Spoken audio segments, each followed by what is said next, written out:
బయట పోతే అప్పు కూడా ఉడతలేదన్నారు. అంతేకాదు ఢిల్లీకి అపాయింట్మెంట్ కూడా దొరకలేదంట ఢిల్లీలో ఆయనకి. ఎందుకంటే చెప్పులు ఎత్తుకుపోయే దొంగలాగా కనిపిస్తున్నారు అనేసి. అంటే సీఎం హోదాలో ఉండి ఇలా దిగజారి మాట్లాడడాన్ని ఎట్లా చూస్తారు సార్? అదే నేను ఇంతకుముందు చెప్పిన కదమ్మా, అది ఆయన స్థాయికి సరైనటువంటిది కాదు. ఒక ముఖ్యమంత్రి తన గౌరవాన్ని కాపాడుకోవాలి. ఆయన కేవలం ఆయన వరకే ముఖ్యమంత్రి కాదు, ఈ రాష్ట్ర ప్రజలందరూ ఎన్నుకున్నటువంటి ముఖ్యమంత్రి. 6 కోట్లు 5 కోట్లలో మెజారిటీ ప్రజలు ఎన్నుకున్నటువంటి ముఖ్యమంత్రి ఆయన.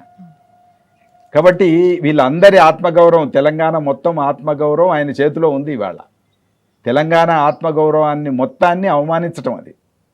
కాబట్టి ఆయన స్థాయి పెంచుకోవాలి, తెలంగాణ ప్రజల యొక్క సమాజం యొక్క ఆత్మగౌరవాన్ని కూడా పెంచాలి. ఆయన మాట్లాడే ప్రతి మాట స్థాయికి తగినట్టు ఉండాలి. ఆ స్థాయికి భిన్నంగా తప్పించుకోవడానికి ప్రయత్నం చేయటం అనేది కరెక్ట్ కాదు. నాకు ఇట్లా చూస్తున్నారు అట్లా చూస్తున్నారు అనేది ఒక ముఖ్యమంత్రి ఆ స్థాయికి దిగజారి మాట్లాడడం సరైనటువంటిది కాదు. ఆయన తప్పించుకోవడానికి ప్రయత్నం చేసినప్పుడే అట్లా మాట్లాడుతున్నాడు, తప్పించక్కర్లేదు.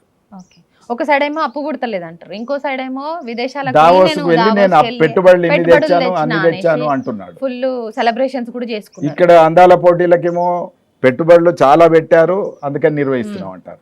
మళ్ళీ పెట్టుబడులు పెట్టట్లేదు కనుక చౌముల్లా ప్యాలెస్లో అందరిని పిలిచి ప్రత్యేకమైన విందు ఏర్పాటు చేసి అక్కడ పెట్టుబడి కోసం ఏదో దానికి పెట్టుబడుల కోసం ఆకర్షించడానికి ప్రయత్నం చేశాం.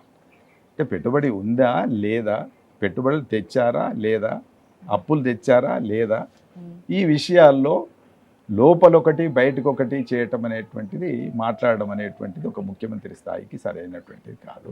ప్రజలకు బాధ్యత వహించాలి. ఎన్నుకున్న ప్రజలకే కాదు, మొత్తం ప్రజలకి బాధ్యత వహించాలి. మొత్తం ప్రజల యొక్క సమస్యలు ఆయన పరిష్కరించాలి.